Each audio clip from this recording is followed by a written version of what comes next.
All right, we're happening. Okay. So this is the third session of 8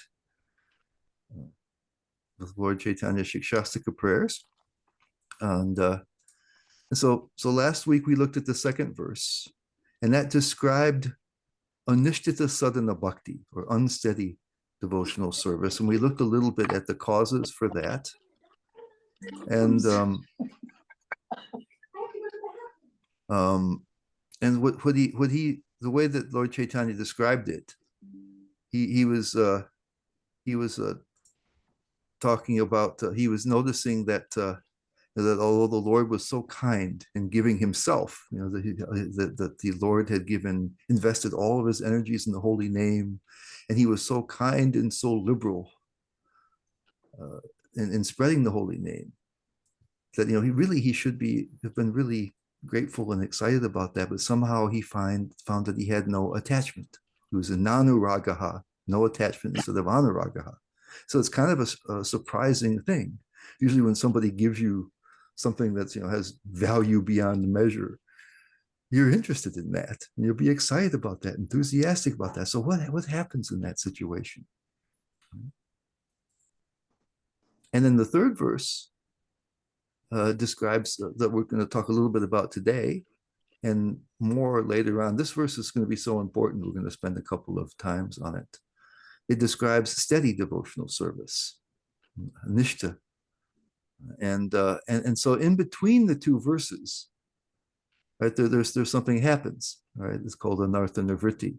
So, but this verse is really the third verse is really something, because before he speaks it, recites it in this chapter of Chaitanya Charitamrita, Sri Chaitanya uh, gives a little preface, and he says Sri Chaitanya. It says Sri Chaitanya Mahaprabhu continued, "O Sarup Damodar Goswami and Ramananda Roy, hear from me the symptoms of how one should chant the Hare Krishna Maha Mantra to awaken very easily one's dormant love for Krishna." So the qualities that are going to be enumerated, say that there's four, or you could say three, because one of them is kind of a dual quality, are something that are going to really unlock the path all the way to Krishna Prema. They're really, really important. When somebody reaches the stage of nishta or steadiness, it's really downhill from there. Right now, in the stage of unsteady devotional service, our spiritual desires and material desires are in conflict, and this is keeping us from being very steady. We go from one to the other because they're antithetical. When the material desires are in the increase, the spiritual life goes down. Spiritual life goes up, the material desires go down. So once you can stay constantly connected with Krishna, then it's natural. Krishna's all attractiveness captures you, and you more easily pass through the other stages. And a lot of the qualities here in the verse coming up will simply be intensified. They're going to be present, in an ongoing way all through the different higher stages. So once you get a footing on this verse, the situation is really bright. It's harder to get through break through the anarthas and deal with we'll read a portion of a purport later where Prabhupada talks about how we've been in the material world for so long, and it's not easy to change the orientation. So there's a lot of inertia we're fighting.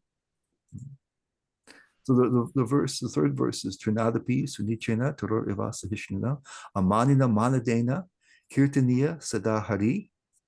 Right. And so the Trinada is like grass, and then the api is this like. And Prabhupada, if you notice in the word for it, is downtrodden grass.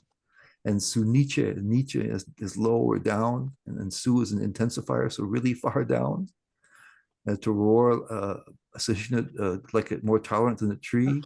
Then Amanina, without being puffed up by false pride. Manadena, giving respect to all. This mana and Amanina are the forms of the same one. This is with respect, and this is without respect. And then and it says then Kirtaniya Sadahari, that the name of the Lord can be chanted continuously. And so Prabhupada's translation of this from the Chaitanya Charitamrita goes, one who thinks himself lower than the grass And so the word for word says downtrodden grass. So it's not like your decorative grass. It's not like your nicely manicured lawn, but it's like the place where it's worn down. People keep walking by through the same place over and over again. So it's downtrodden. Who is more tolerant than a tree and who does not expect personal honor, but is always prepared to give all respect to others, can very easily always chant the holy name of the Lord. So I said there's something, a big transformation has happened between these two verses. First, there was, I have no attachment. And here I can chant the name very easily. So a transformation has taken place in between the verses. And that's called anartha nivritti. Anartha means something that hasn't, artha is something desirable, so something undesirable. Prabhupada oftentimes says unwanted things. Right? So they're the obstacles, the obstacles in the heart that keep us from growing in devotional service. So what we're going to do is we're going to take a look, we'll revisit a little bit our analysis of what caused the unsteadiness, the lack of attachment last time, and then we'll look ahead to see what the opposite looks like.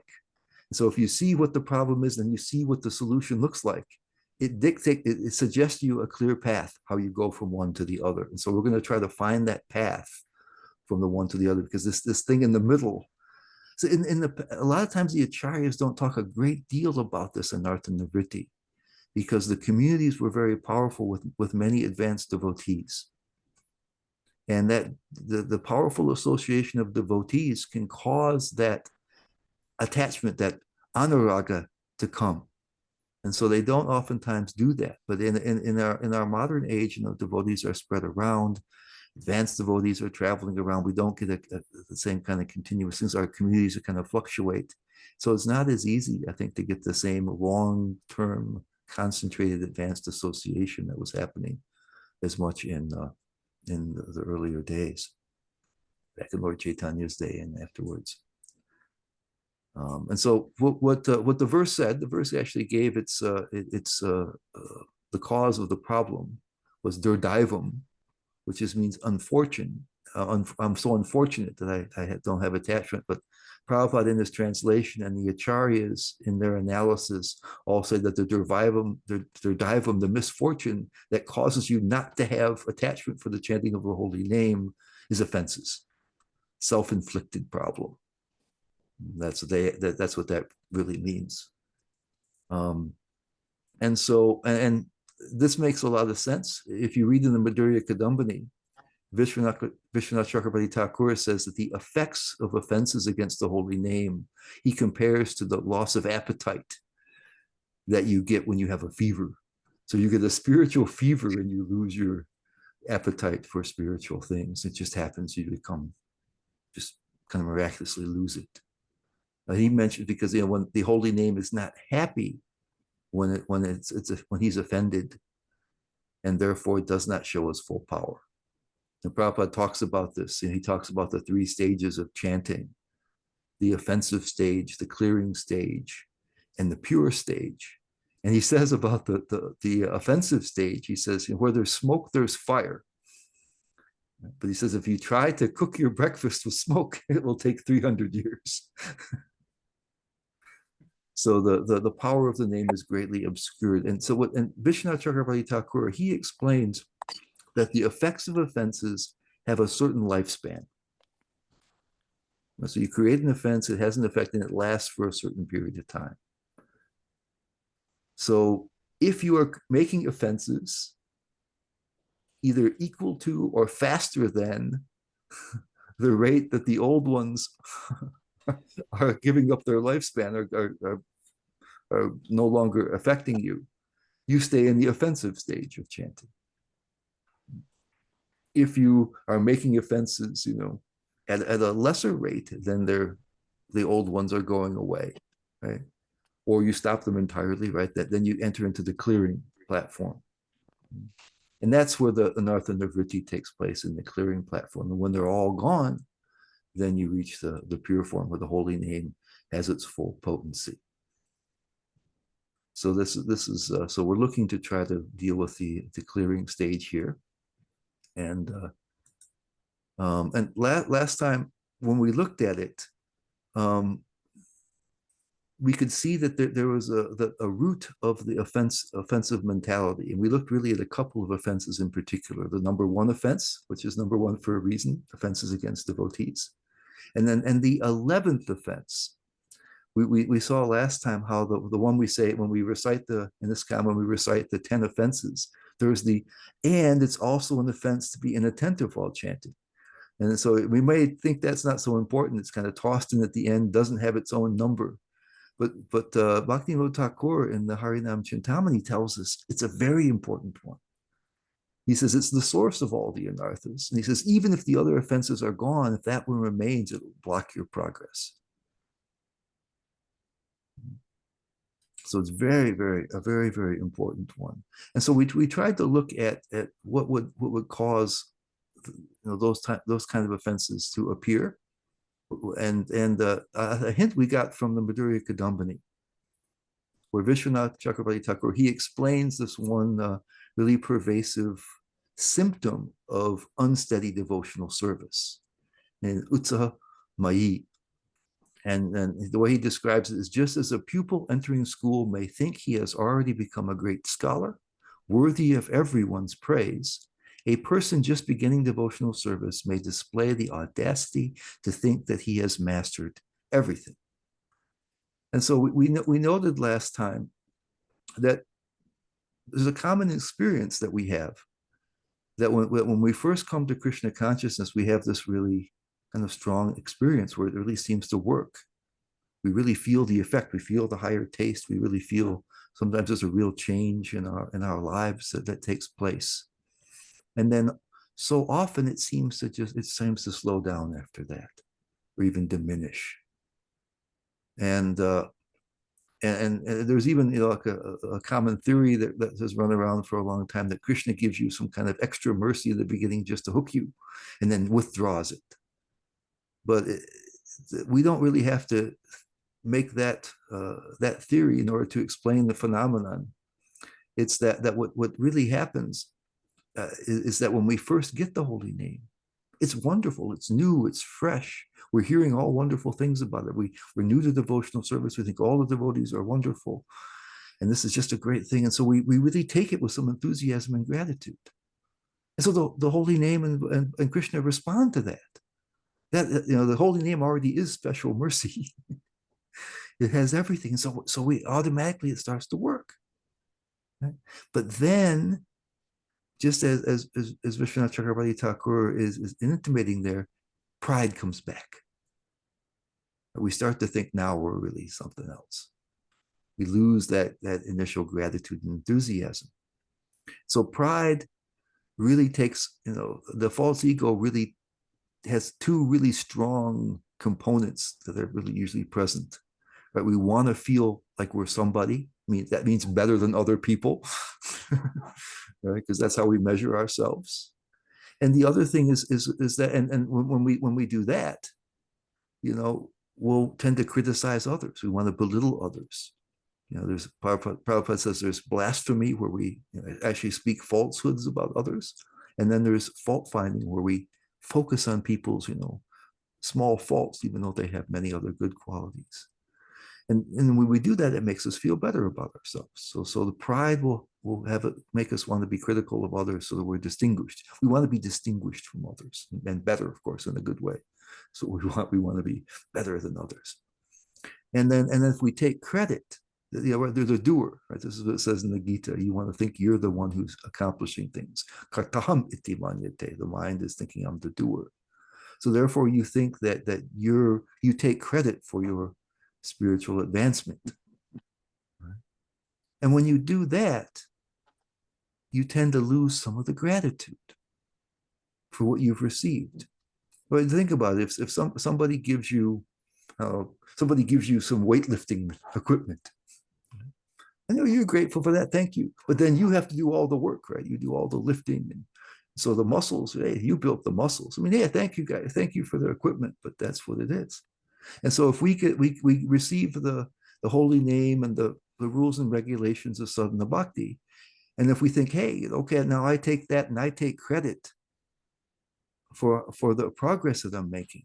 Then I'm saying, yeah, thanks for giving me the information, thanks for giving me the name, but really the credit goes to me, just like the guy with the muscles. Right? So the gratitude goes down. Both of those things happen. And of course, criticizing the devotees is the first offense against the holy name. So that suddenly starts to kill us. And then if we lose gratitude, we're going to have a little bit reduction in attentiveness. We're just like, yeah, I'm chanting so many rounds, I'm doing all this. You know, I can just make that sound, Hare Krishna, Hare Krishna, Krishna Krishna, Hare Hare, you know, and I'm doing it, you know, and so I don't have the same reverence for the name. I think it's me who is making the difference here, right? So my expert chanting is doing everything, and so there's a tendency you're just not going to have the same reverence, so you can't keep the same level of attention. We can also, the pride can actually start even earlier, right? Because we notice that there's only so many devotees in the world and not that many, right? And somehow we receive the mercy, right? And so then we may think, right, that it must have been something special that Krishna saw in me, that he chose me to give mercy to. Whenever you see that, it must be some reason. You know, he must have really seen how special I am, and not these other people. And so the pride can start really early, and kind of even, you know, we can bring it in that way. And then in the one case, of course, we're seeing ourselves as superior to other people in the world, and then later on, when we think that we're, you know, becoming better because of our own efforts, and we think we're better than other devotees. But either way, there's that pride that's hanging out there. Okay. So when we see how pride is something that's really active in causing the offenses and causing this unsteadiness to happen. And then we look ahead and we see this lower than the grass, this deep humility. I think it suggests to us, right, that we have to get over the pride and move towards humility. That's a clear path there. That's what's going to clear out the offenses, clear out the anarthas, and have us reach that other side of the pond here. So it gives us a really strong suggestion how we should proceed. So let's take a look at, first of all, we may be infected with the various varieties of pride here, right? That the seed of devotional service came to me because I'm so special, you know, that my advancement is a result of my expertise, you know, rather than mercy. And now that I'm advancing in devotional service, you know, then now I'm really special. I'm distinguishing myself, you know, from other devotees, and wow, I'm really moving up in the world. So let's take a little look at the validity of any of those claims. See if we can stand behind them, and hopefully disabuse ourselves of them. So I'm going to give a few verses here, and you know, as we know, we're living in the age of Kali, which is the most degraded of the four ages. And it's also the age where Lord Chaitanya comes and distributes the most mercy. So if we're thinking this because of our great qualities, automatically we should be given a little pause, right? Here it says in the Bhagavatam, first canto, chapter 1, text 10, "O learned one, in this iron age of Kali, men almost always have but short lives. They are quarrelsome, lazy, misguided, unlucky, and above all, always disturbed." And then in the 12th canto, chapter 2, text 1, Shukadev Goswami said, "Then, O king, religion, truthfulness, cleanliness, tolerance, mercy, duration of life, physical strength, and memory will all diminish day by day because of the powerful influence of the age of Kali." So it doesn't look like Lord Chaitanya is coming looking for people with great qualities. And then if we think of it more, Lord Chaitanya's brother, Lord Nityananda, is known for chasing after the worst of the worst. There's the famous story with Jagai and Madhai, who were the worst people. He was actually seeking out the worst people to show how wonderful Lord Chaitanya's mercy was. And you know, there's another bhajan where it says that, you know, that everybody was drowning in the ocean of mercy, in the devotional service, but some people were floating, right? The atheists and the Mayavadis. Lord Nityananda was trying to find how he could get those people also to drown in the ocean of bhakti. So he's looking for the worst people even. So the best people aren't being selected for. And then here's a purport in the Srimad Bhagavatam, Canto 1, Chapter 2, Text 16, and Prabhupada says, the conditioned life of a living being is caused by his revolting against the Lord. Good quality? Not so much. There are men called devas, or godly living beings, and there are men called asuras, or demons, who are against the authority of the Supreme Lord. In the Bhagavad Gita 16th chapter, a vivid description of the asuras is given, in which it is said that the asuras are put into lower and lower states of ignorance, life after life, and so sink to the lower animal forms and have no information of the absolute truth, the personality of Godhead. The verse actually says, mam aprapya, that they never approach me. That's really what it says. Verse Prabhupada is talking about. So here Prabhupada says, these asuras are gradually rectified to God consciousness by the mercy of the Lord's liberated servitors in different countries according to the supreme will. So what you understand from that is that, bhakti is something that has to be voluntary. This is why we have free will. The connection with Krishna needs to be voluntary. And so if somebody is really against having a connection with God, Krishna facilitates that. And he's not going to trouble them. If they're really against him, he's not going to trouble them. But because he's concerned for them, he says, I'm the well-wishing friend of all living entities. He cheats. Krishna is tricky. So he sends his devotees, technically not him. And they come and they preach to the people who are averse and try to persuade them and rectify them to God consciousness. So Krishna is looking to have mercy on everybody, even the worst of the worst and the best, everybody. If this isn't enough to convince you, there's an analysis that Vishwanath Chakrabarti Thakur gives in the first chapter of the Madhurya Kadambini. We can't go into the whole details of it, but I'll give a little snapshot here. He says, similarly, just as the Lord is not dependent on any material cause for his appearance, so his non-different energy, bhakti, in keeping with its self-manifesting nature, is not dependent on any material cause. He says that the Lord's core energy, bhakti, is as free as he is. He can't be compelled to do anything. She can't be compelled to do anything, nor can she be prevented from acting. And so he mentions that there, in some verses in the Bhagavatam, they talk about yadritchaya, which is oftentimes translated as good fortune. And so he says, that one, oftentimes, so that indicates you have pious karma, punya karma, if you have good fortune, and bad fortune, you have the reverse. And so he says, if one assumes that this good luck is generated from pious activities, then bhakti is likewise ultimately generated from pious acts. Then bhakti is dependent upon material good works. But this is in contradiction with the scripturally attested independent self-manifested nature of bhakti. So if bhakti is free, you can't compel it to appear. Otherwise it has a price. Right? So bhakti is without price. So if you could say, I have certain qualifications, therefore bhakti has to appear. It's not, because then you're presuming you can deserve it somehow, and that bhakti isn't free. Or if you say, look, you don't have good qualities, you don't have any qualifications, therefore bhakti can't appear.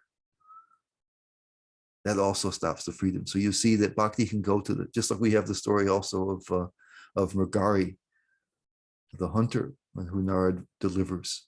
Again, the worst of the worst, no qualities that could. So, but bhakti cannot be prevented. There can't be any minimum requirements, and there can't be any things that compel it to exist. Otherwise, it's not free.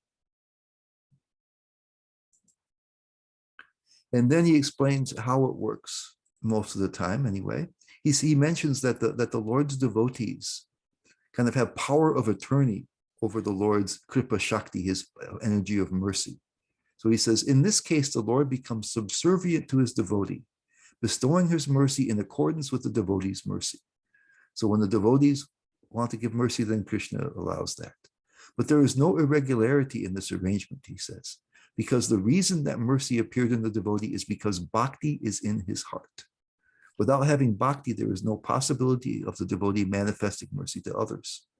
The mercy is the self-manifesting self-manifesting independent nature of bhakti. So he says bhakti causes bhakti. So the bhakti in the heart of the devotee makes them want to give it to others. And so there is no material cause. It's just bhakti acting with the devotees. So anyway, the upshot is there was no way any of our special qualities caused bhakti to appear in us. It just was our good luck. So second of all, we can say, hey, okay, but now that I have it, even if it was just luck, now look what I'm doing with it, right? I see other people aren't, doing so well, And so then there's Srimad Bhagavatam, first canto, chapter 2, text 17. Sri Krishna, the personality of Godhead, who is the Paramatma, super soul in everyone's heart, and the benefactor of the truthful devotee, cleanses desire for material enjoyment from the heart of the devotee who has developed the urge to hear his messages, which are in themselves virtuous when properly heard and chanted. Ooh, so Krishna is taking a further action here. He didn't give us the weightlifting equipment. He's giving us a shot of steroids too. He's helping. And then Prabhupada in the purport, he gives quite interesting information. We're going to read most of that purport. He says, the Lord is reciprocally respondent to his devotees. When he sees that a devotee is completely sincere in getting admittance to the transcendental service of the Lord, and has thus become eager to hear about him, the Lord acts from within the devotee in such a way that the devotee may easily go back to him. And this next sentence, the Lord is more anxious to take us back into his kingdom than we can desire. It says most of us do not desire at all to go back to Godhead. Only a few men want to go back to Godhead, but anyone who desires to go back to Godhead, Sri Krishna helps in all respects. So it's not just that Krishna approaches us first, makes the first move, but if we show some interest, he continues to help us. And it's not even proportional, because he's more eager than we are. Then he goes on, he says, one cannot enter into the kingdom of God unless one is perfectly cleared of all sins. The material sins are products of our desires to lord it over material nature. It is very difficult to get rid of such desires. Women and wealth are very difficult problems for the devotee, making progress on the path back to Godhead. Many stalwarts in the devotional line fell victim to these allurements and thus retreated from the path of liberation. But when one is helped by the Lord himself, the whole process becomes as easy as anything by the divine grace of the Lord. And then he says further, to become restless in the contact of women and wealth is not an astonishment, because every living being is associated with such things from remote time, practically immemorial, and it takes time to recover from this foreign nature. But if one is engaged in hearing the glories of the Lord, gradually he realizes his real position. By the grace of God, such a devotee gets sufficient strength to defend himself from the state of disturbances, and gradually all disturbing elements are eliminated from his mind. So again, Lord's grace is acting. Bhagavad Gita, those who are constantly devoted to serving me with love, I give the understanding by which they can come to me. He's giving internal guidance. In the next verse, 10:11, to show them special mercy, I, dwelling in their hearts, destroy with the shining lamp of knowledge their darkness born of ignorance.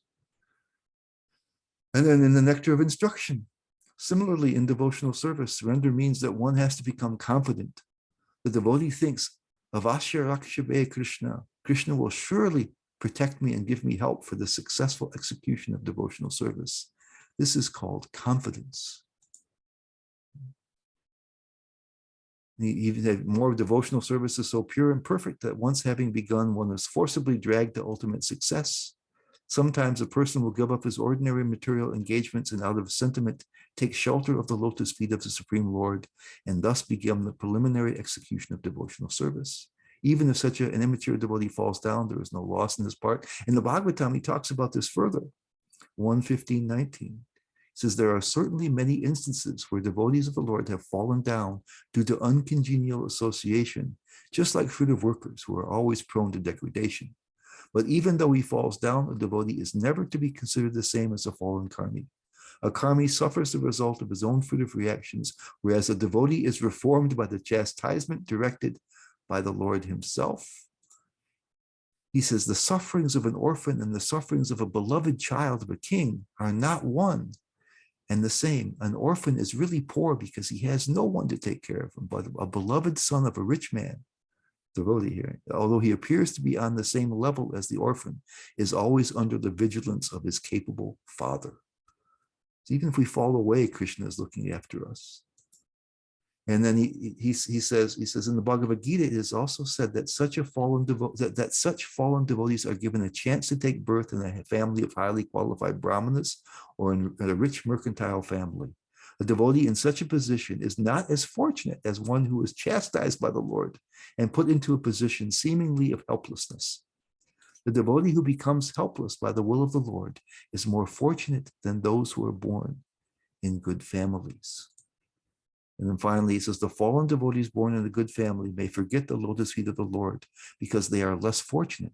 But the devotee who is put into a forlorn condition is more fortunate because he swiftly returns to the lotus feet of the Lord, thinking himself helpless all around. So, right, the right idea is not to be taking pride in our expertise and our great execution of devotional service, but to feel helpless, even. To appreciate Krishna's help, that he's really doing so much of the work, and that we're actually helpless. Prabhupada, the verse that Prabhupada is kind of alluding to about Krishna, chastising people, he thought he saw that in his own life, where he said Krishna made him a business failure. As there was different times when he thought he was going to be able to finance the Gaudiya Math and he was going to become a great, pharmaceutical magnate, and just as it was going to happen, it kept disappearing, slipping through his fingers. And also then his marriage didn't work out so well. So Krishna somehow always kept him from getting entangled in ways that might have prevented him from doing what he finally did. But to feel helpless all around. This is actually the mood we should be feeling, is that we're helpless, but Krishna's helping us. Rather than, oh, I'm so skillful. I'm doing so much service. I'm doing this, I'm doing that. I. When we start hearing the I word all the time, pride is there, guaranteed. Okay, so that part of it's not so great. Well, then there's a further one. Prabhupada, this is interesting. In a letter to Brahmananda, Prabhupada says, actually, we are all conditioned souls, so our demand from Krishna to accept us is unreasonable. From my personal point of view, I think that I am so sinful that I cannot even approach Krishna to show me any favor. But I have only one hope, my spiritual master. He is very kind. So some way or other, he is dragging me towards Krishna. That is the only hope. So even Prabhupada is thinking my way. It's Krishna, his spiritual master, that's doing the work. So if we can understand the causeless nature of mercy, that has nothing to do with us, right? And the pivotal role that Krishna is playing, helping us all along the way. Right? The notion that I'm special because I'm advanced now doesn't make any sense at all. It's internally contradictory. If we're thinking that somebody who's advanced doesn't feel proud about that, they're grateful to Krishna, they're feeling humble towards Krishna. No one would ever say that. Well, because of everything I've done now, I'm special because I'm advancing in devotional service. There's all the reasons that they're responsible for the actions, or they're responsible for receiving the mercy, just simply aren't true. There's no basis for it. So all of those kind of pillars of pride there, none of them make any sense when faced with reality. right? The truly advanced devotee, sorry for the typo, they simply see themselves as greatly fortunate. They give credit to Krishna, other devotees, their spiritual master, and so forth. So if we can do that, if we can start there and really review and see, do we have are some of these, prideful feelings in us, and eliminate them, see that they don't have any standing. This opens the door for the original gratitude that we felt. And if we look at it even more so, when we first received, the mercy to receive the holy name and the association of devotees and the process of devotional service, we can go back to that, and this will help us to rid ourselves of the offensive mentality. And what I'm going to say is that gratitude and humility are they're almost the same thing, depending upon the degree. And that's why we're going to focus quite a bit on gratitude here, leading to the humility that's spoken of in verse 3. I think you can understand that there's humility even in gratitude, because if somebody's really proud of themselves, if you give them something, they're going to always think they're going to think it's not enough. What you gave me is not, I'm worth much, much more than you gave me. What is this offering? When you're really proud, will think like that. And if somehow they actually need something that you give, instead of feeling really grateful, they actually feel kind of ashamed, because they don't want to be dependent on anybody else. So when we feel grateful, when somebody gives us something and we feel grateful, right, there's a little bit of humility there that we're happy to receive from others. And it's something that we can acknowledge as valuable to us.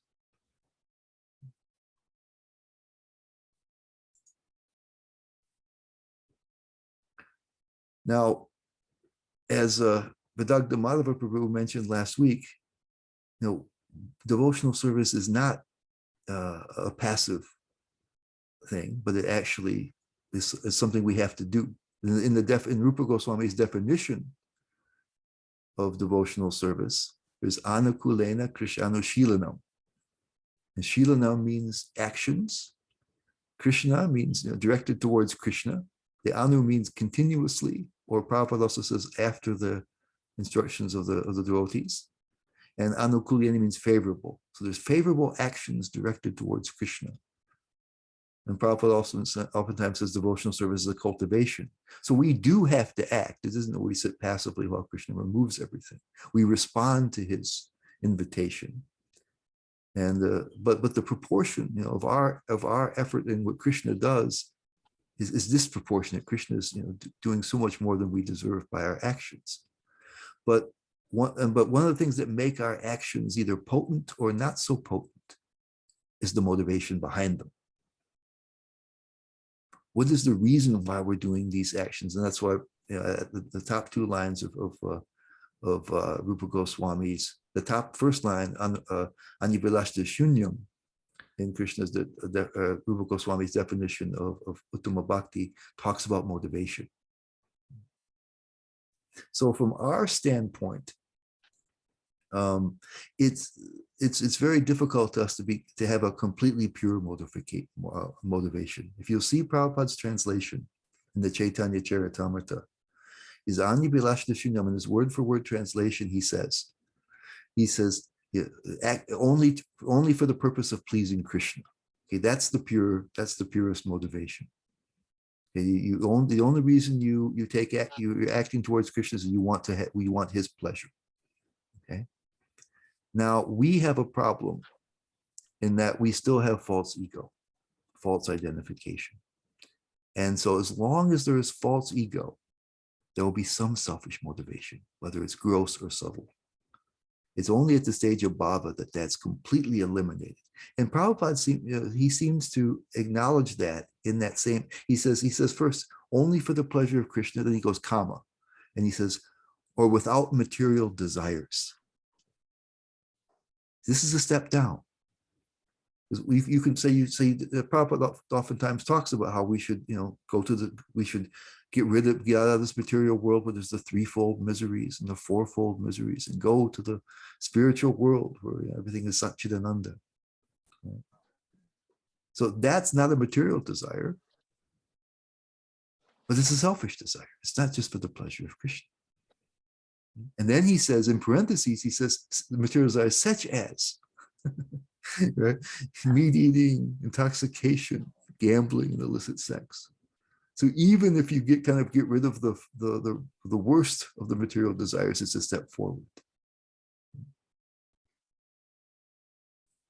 So if we look at our motivation, there's going to be something that's not just about the pleasure of Krishna. Why are we trying to please Krishna? There's something in there. So from my point of view, gratitude is a very, really, really excellent motivation to have. It's not exactly also completely selfless, because you're reacting to something that's been given to you. But it's different, right? So if because it's something, you're reacting to something that's already received.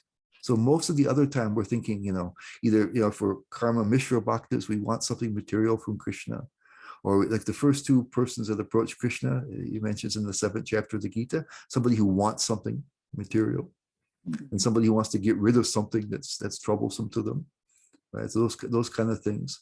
Then you're really worshiping Krishna just for that, and that's the focus.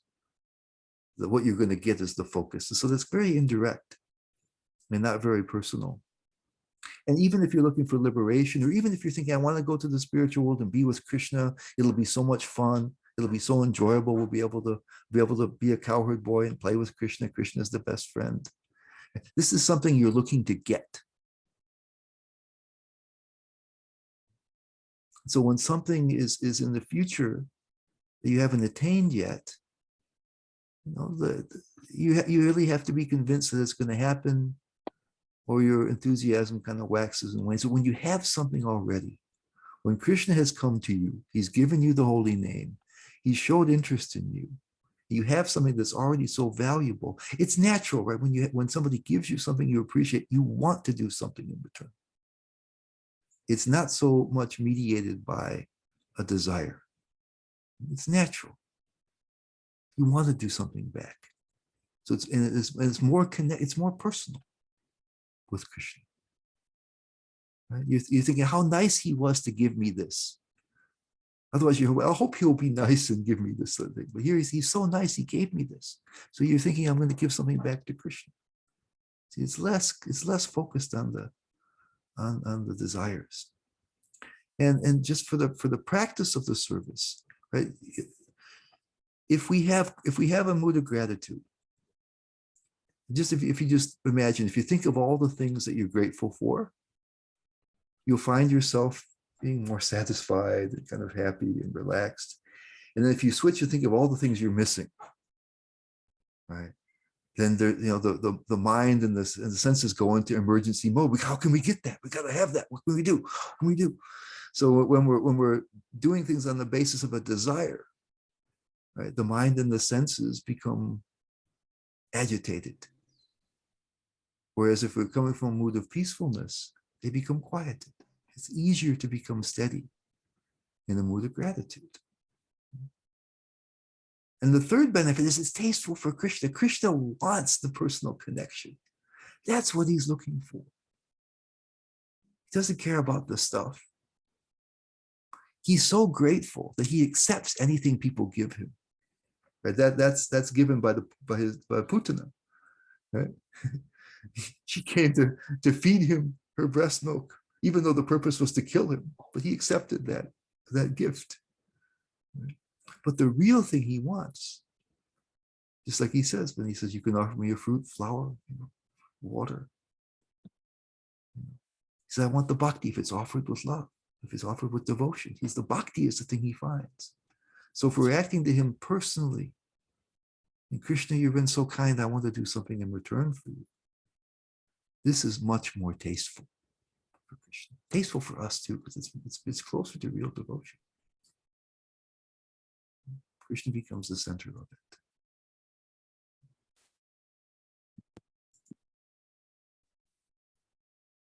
And so if we can come to that point, then we could meditate a little bit and see if we can increase it.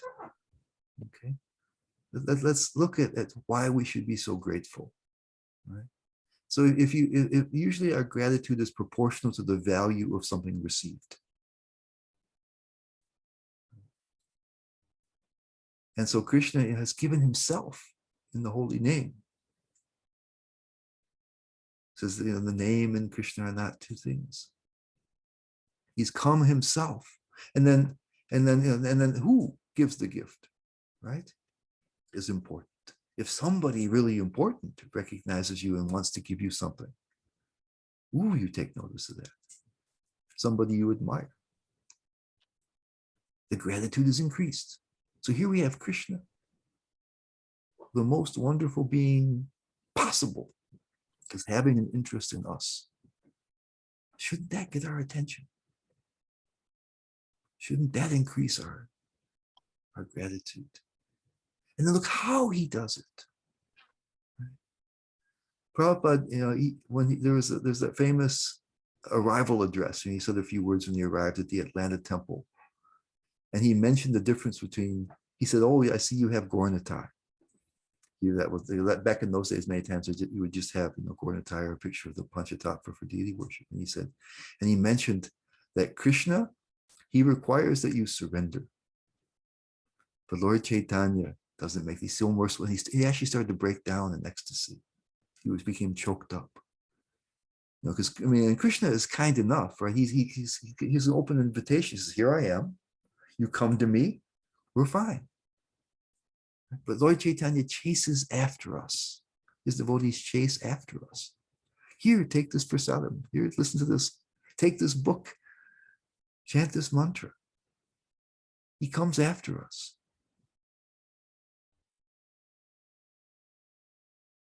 Shouldn't we feel valued by that?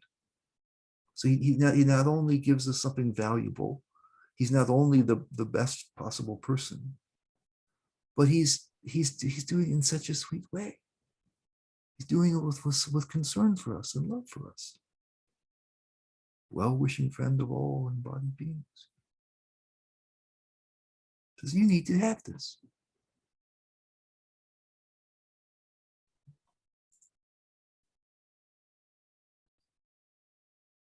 So, and then again, we've had experiences of his reciprocation. It wasn't just a one-time thing. We can all point to times when we felt Krishna acting in our lives. There's proof that he continues to interact with us. So it says that when we're stuck in this initiative bhakti, even up to the stage of Baba, we have a hard heart, right? So we need to melt that a little bit and find a little gratitude.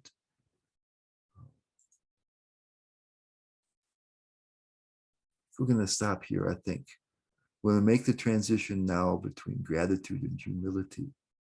I guess we'll start that maybe next week, because we got 10 minutes left. Let's see if there's any comments or questions now. Pick up where we left off next time. Are there any comments or questions? I have. Go ahead. So, Prabhu. Yes, please go ahead. Hey, Hare Krishna. It seems that this third verse is very important, and it's the path to Krishna Prema, right? Yes, those qualities, when you have that, because actually a lot of the rest of the path is just the intensification of those qualities. Right. Yeah. Yes. Yeah. It's to Krishna Prema. And so I think I remember reading Krishna Das Kaviraj said that to take the sloka and to put it on the thread of Nama and to wear it around our neck, right? Yes, that's right. So it's a very important verse. Yeah. And I think it's, so if we have envy and pride, that will not lead us to Krishna Prema. That's right. I think in this verse, everything is contained in this verse. Yeah, if we can have those qualities, the path is like downhill. It really is. The path is really much easier for us. Next time we're gonna look a little bit more at how we kind of go from gratitude to the kind of humility that's described as being lower than the grass, because oftentimes that sounds kind of painful. And there's a real difference between low self-esteem, which is really painful, and this level of humility, which is an ecstasy. And we're gonna talk about that next time. It's that when that person's feeling lower than the grass, he is feeling wonderful. It's an ecstasy. Now the misery. Anyway, that's what we'll pick up next time. So we're gonna take at least a couple of, because this verse is so important, we're gonna take at least a couple of the sessions on this verse. Some of the last verses, are really so elevated that there's only so much I'm going to be able to say about that. If you're not there, you can't speak so well about it. And this is going to really set the foundation. So much of what else happens is that the same dynamic happens in only a much more intense way. So just like the tree, Prabhupada, so Lord Chaitanya mentions in this verse, the tree gives shelter, right, to everyone. So just like that, the Vaishnava is compassionate too, giving shelter to all jivas. Yeah, that's devoid true. Of all. It's true. So we'll talk about those. We're kind of leading up to it now. I'm just ready to jump off into it here. So we'll pick up there and see at least how we get to that, to lower than the grass, and how that's a wonderful thing and not a painful thing. And then see about the other qualities, and see if we can explain how that looks, because we talk about it all the time, so we need to know how we can do that. So I think sometimes we think that that the first one is just like we have to have incredibly low self-esteem, feel really badly about ourselves, and the second one we have to be like rocks and be so tolerant, so we have to be really strong. But that's not really what it means, either one of them. One of them means open. Each of them is opening the heart more. Each stage is opening the heart more and having more trust in Krishna. So thank you. Yeah, thank you. Sachinda Prabhu, I see you have your hand raised. Why don't you please go ahead? Yes, Prabhuji, Hare Krishna. I was on and off for the lecture because of internet connection, but I caught the latter end of it. It's a two-part question, but the first one has to deal with gratitude. And I just wanted to have a clarification.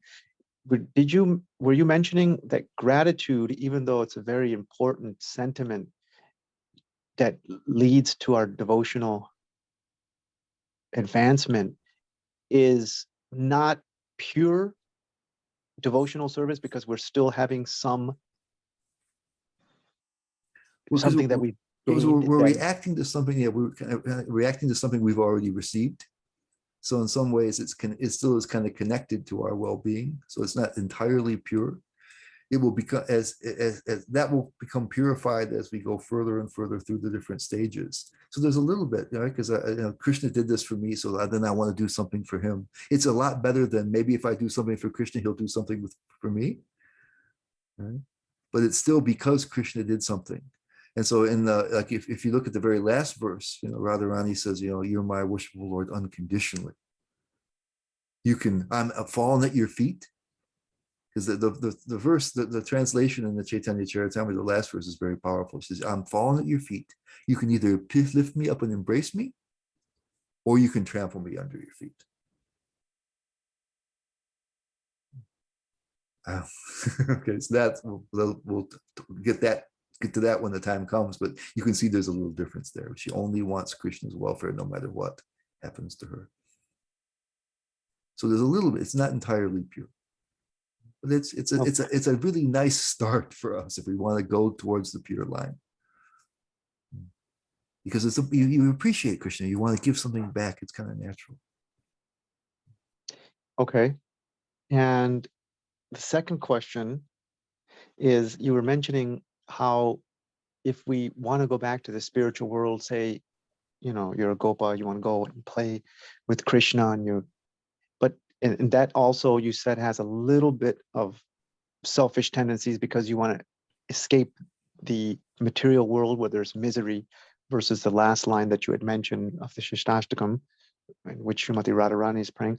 But in the mood of separation, isn't that sentiment also in which you miss Krishna so much in your eternal Swarup that you do want to unite with him in the spiritual world, and that mood of separation would not be viewed as less than pure?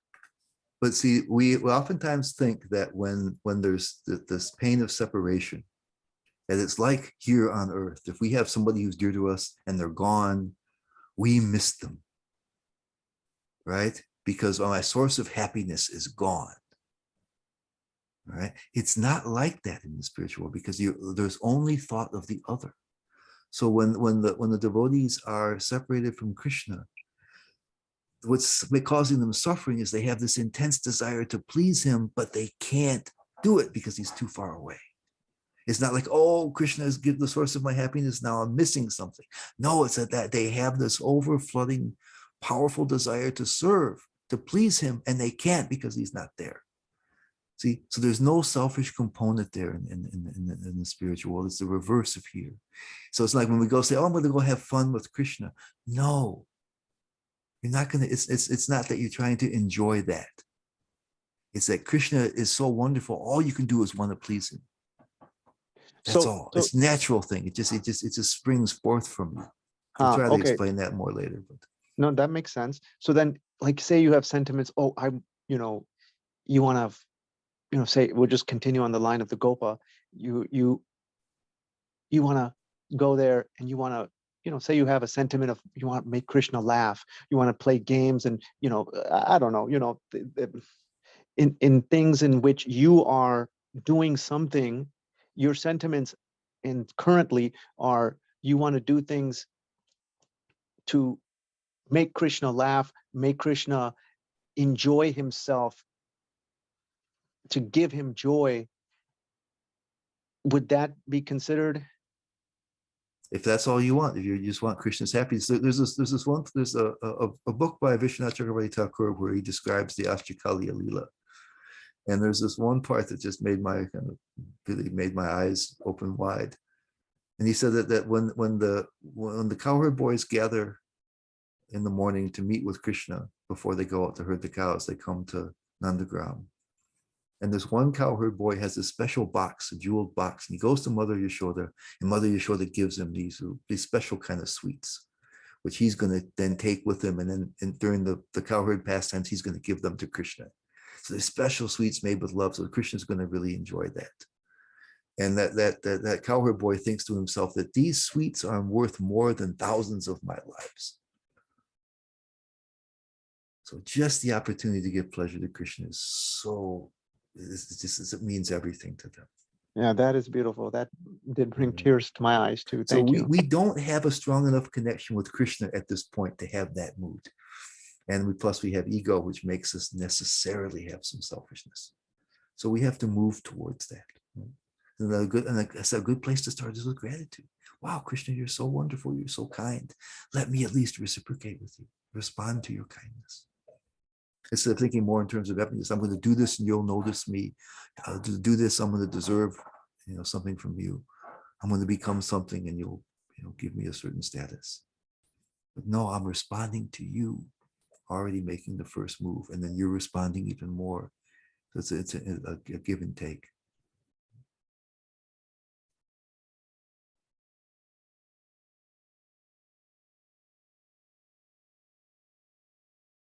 Thank you.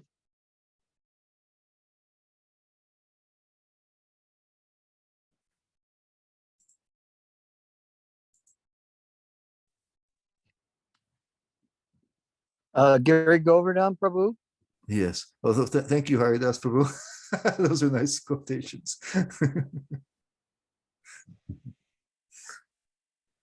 Yes, Amadukanta Prabhu. So there's a famous quote. I don't know. It's attributed to Srila Prabhupada. I don't know if anybody's found it but something to the effect that you'll show your love for me by how much you cooperate with one another.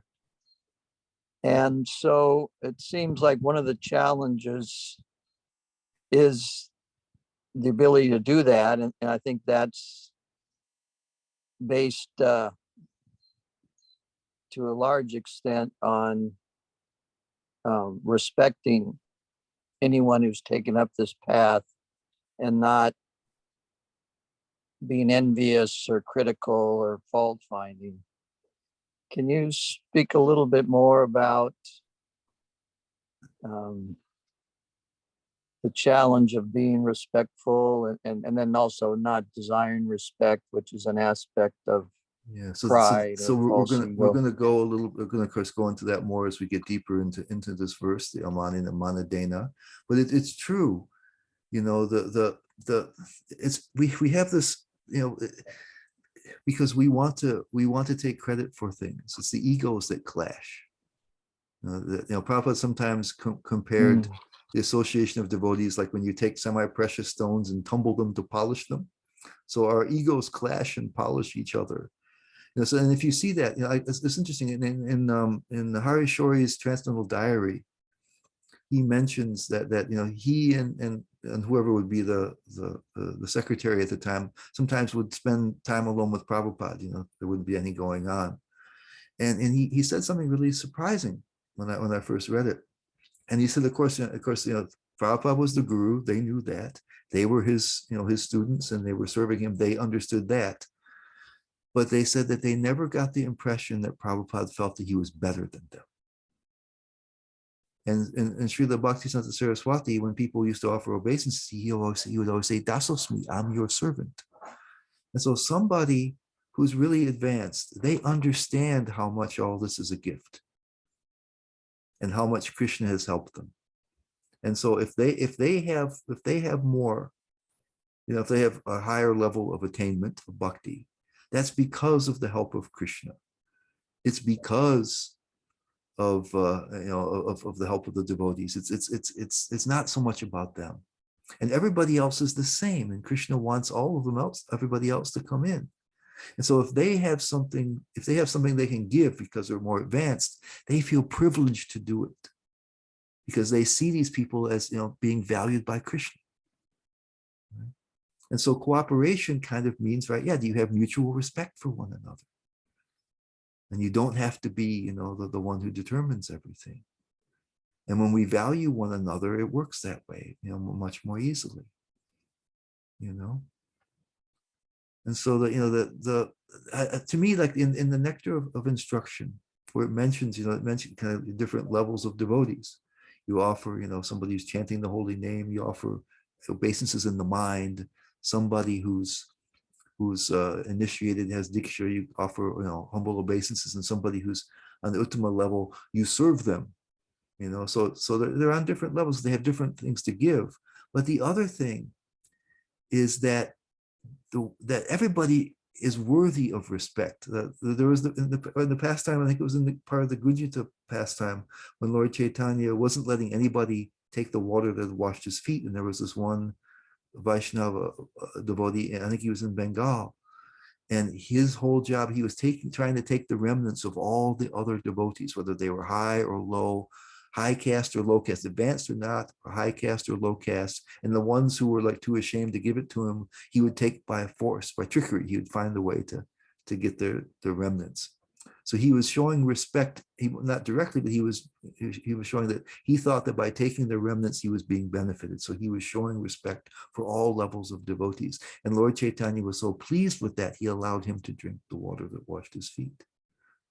And so, but in a practical way, it's always good to show respect, but it may not be beneficial to receive respect.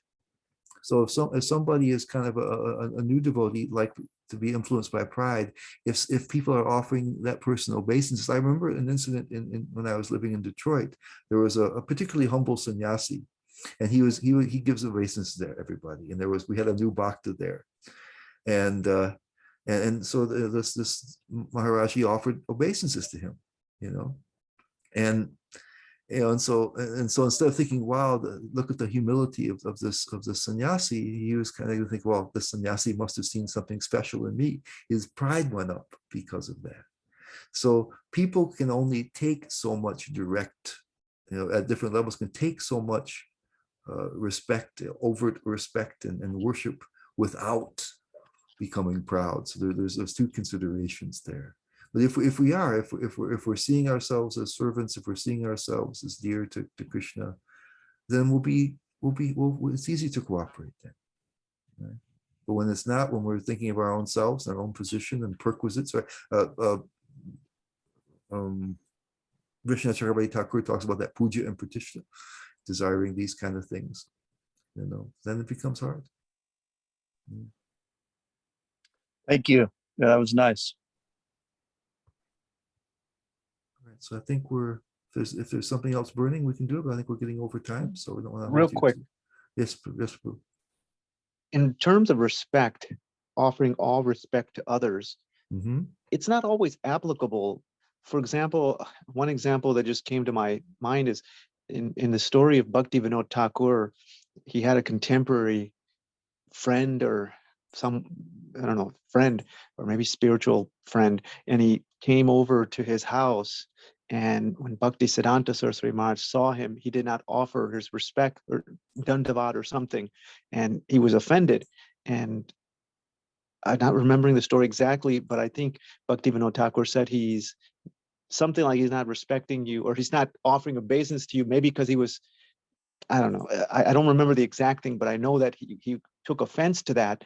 But Bhaktivinoda Thakur explained to his friend that it was because he wasn't somehow spiritually at that point or something like that. So I'll try to look it up exactly, but I remember that he didn't offer respect to him for whatever position he was in, even though he was younger in age to Srila Bhaktivinoda Thakur's friend. And I'm sorry, I'm not bringing it up. I'll bring it up next time. Yeah, Okay. yeah. Yeah, if you can find it, it'd be nice. Yeah. Well, I think I remember the story a little bit, and he said, well, he's taken a vow to stay 100 feet away from Mayavadis or something like that. So it was there was one story like that. So that was so Bhakti Siddhanta, Srila Bhakti Siddhanta Saraswati could be quite cutting or abrupt in some of his behavior. I'm not sure if that's the same one, but I remember something to that effect. Seems similar, yes. Actually, this devotee who comes to Bhaktivinoda Thakur's house, and when Bhaktivinoda Thakur paid obeisances, he put his foot on his head. And then secretly Bhaktisiddhanta Saraswati Thakur countered, who do you think you are? Who do you think he is?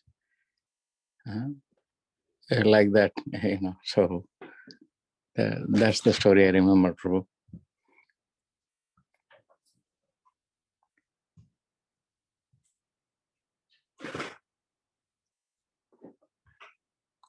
Maybe I couldn't. All right. Well, I think we are kind of in past time here. So we'll let all of you go, and we'll reconvene again next week and try to get deeper into this third verse. All right. I appreciate your time. Thank you. Hare Krishna. Thank you very much, Prabhu. Hare Krishna. I couldn't, Mahamantra, I couldn't respond to you because we already had started. So I'm glad you found the link somehow. You were asking me for the link, and Yeah, Prabhu. It was in your email, not in the. Okay.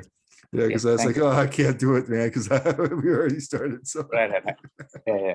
Sorry I remember how did I join last week? So you should have sent somewhere. So yeah. I checked and I found it. Thank you. I did see your message, but I was like, I can't do it. No, that's fine, bro. Okay. Yeah. Hare Krishna. Hare